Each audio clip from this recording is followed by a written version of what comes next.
We think, in fact, they were used to enhance something else. But the bottom line is, when he took the gold out of this area, the guy, this is from the Apollo Lunar Surface Journal, what you find is that there is blue stuff in the background. Now, they say that they think that is Earth, that little blue dot right there. I'm not so sure it's Earth. We're going to have to find out. But if you look over here, and you can see this in your CDs, you'll see that there is some blue stuff in the background, very similar to that blue structure I showed you earlier.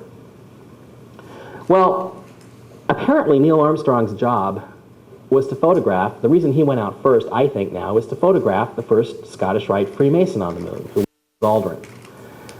Again, here's Buzz with the flag. This is New Age magazine. This is the magazine of the Scottish Rite, their official publication. And it shows him, on the moon. Again, here's Buzz standing by the American flag. This is a second picture. If you look closely, I don't know how the resolution is, but I think you can see Buzz's head is turned inside his helmet, looking back on the camera toward Neil Armstrong, saying, hey, hi. That flag is not as important as this flag. This is a flag that Buzz Aldrin took with him to the moon. It is a Scottish Rite Council, Supreme Council of the Scottish Rite, 33rd degree flag that he took with him in his personal preference kit and brought back to Earth. This is the backside with the double-headed eagle, symbol of the Scottish Rite, the 33 inside the pyramid. And here it talks about the Supreme Council, 33rd degree. You've got the Masonic symbol here, some other stuff. Again, the double-headed eagle. And maybe the reason the lunar module was named Eagle had a little bit more to do with this Scottish Rite eagle than it did the American eagle. Anyway, he took this little apron with him to the moon, or flag, and this is what's on the cover of Dark Mission, the book. And he brought it back and presented it to Luther A. Smith, who at the time was the head of the Supreme Council of the 33rd degree of the Southern Jurisdiction in the United States. Now, when people talk about Masons or the Freemasons, they say, well, my grandpa was a Shriner, or, my brother was a Mason, or my father was a Mason. And you have to understand the structure of Masonry.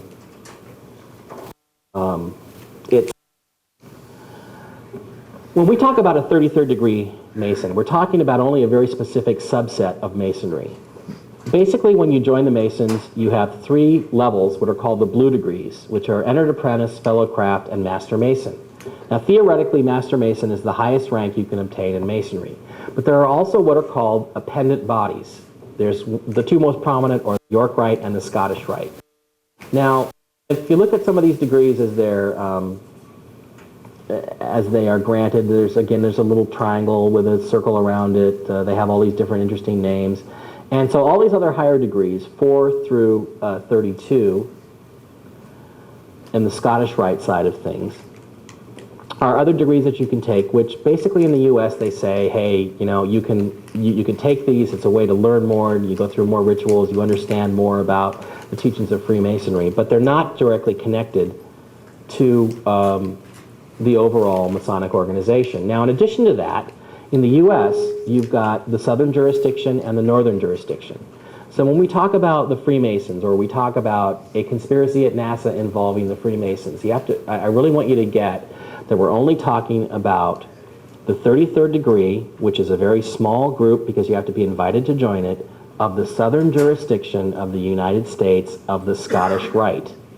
This does not apply to Shriners. This does not apply to guys who are Master Masons and never joined the Scottish Rite. And really, we're only talking about guys who were members of 2 specific lodges, one in Washington, D.C., and one in Florida in Cocoa Beach. How is this important or relevant? I don't understand. I'm sorry? Why is this important or relevant? What does this mean to us now, here and now? Well, I'm going to get to that.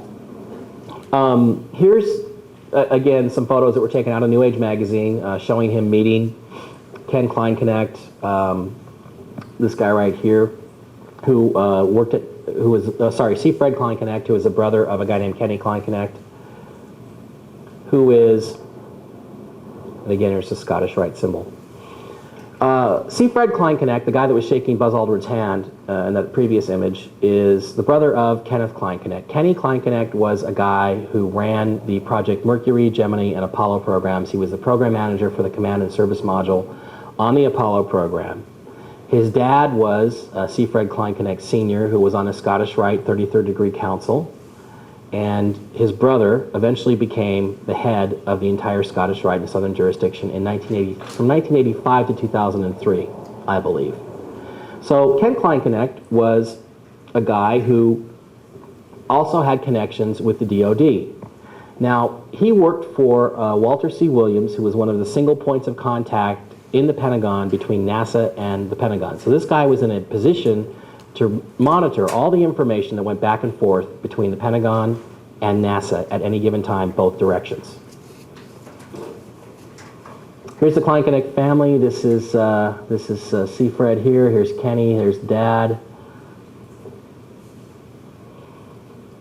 Here is Seafred meeting with Buzz Aldrin the day he brought the Masonic apron that he'd taken to the moon with him back to the Master Temple. Again, here he is. Here's Seafred with President Reagan back in the 1980s. So he's an important guy. So the question became just exactly how dedicated to the craft was Buzz Aldrin. Did he perform this ritual for, was the ritual the most important thing about Apollo 11? Is that why they landed on July 20th? Is that why they landed where they landed? Is that why they waited till the stars were right before he performed this ritual? Well, as we started to dig into Aldrin's background, we started to find some really interesting things about him. This is the official Apollo crew portrait from Apollo 11. And as you can see, he's wearing a ring, which he's going out of his way to display there. And that is his grandfather's Masonic signet ring, which he wore at that particular time. Now, Buzz Aldrin was married at the time.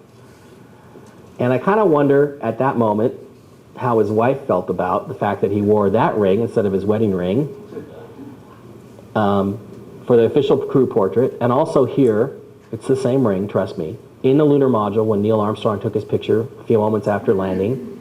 And in fact, he still wears it today. It's hard to tell, but that is the same ring today. So it's kind of, to me, curious that, you know, maybe there's a reason why she's the ex-Mrs. Aldrin. It's because Buzz had other things that were on his mind and more important.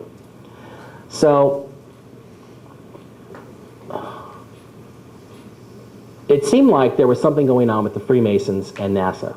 And again, this is the 33 minutes after landing, the official Scottish Rite logo. So we begin to look at other events in the history of NASA, and was there this same curious alignment? Were we finding these 19.5s? Well, we did find 19.5s. We also found 33 degrees coming up with alignments. This is Cape Canaveral at the launch of Ranger 7. Ranger 7 was the first successful probe sent to the moon by the United States. Basically, they launched it up, it flew to the moon, and then crashed into the moon, taking pictures the whole time, okay, just to see if we could actually get there.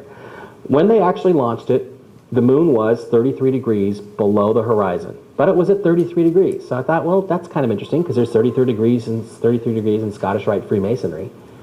And when it actually hit, the actual impact site that they would later, what happened to our, okay, there it is. At the same moment, the launch of Ranger 7, at the future impact site a couple of days later, you had this alignment. You had one of the three belt stars all attack at 19.5 degrees over the landing site. So again, it was like Sirius, you've got, or the moon rather, the target is at 33 degrees, and then at the actual impact site, you've got Osiris overseeing the venture or overseeing the mission. Apollo 8, the lunar orbit insertion, which is probably the most significant event at that time, the first time man had ever actually orbited the moon. We found again an alignment at the future Apollo 11 landing site.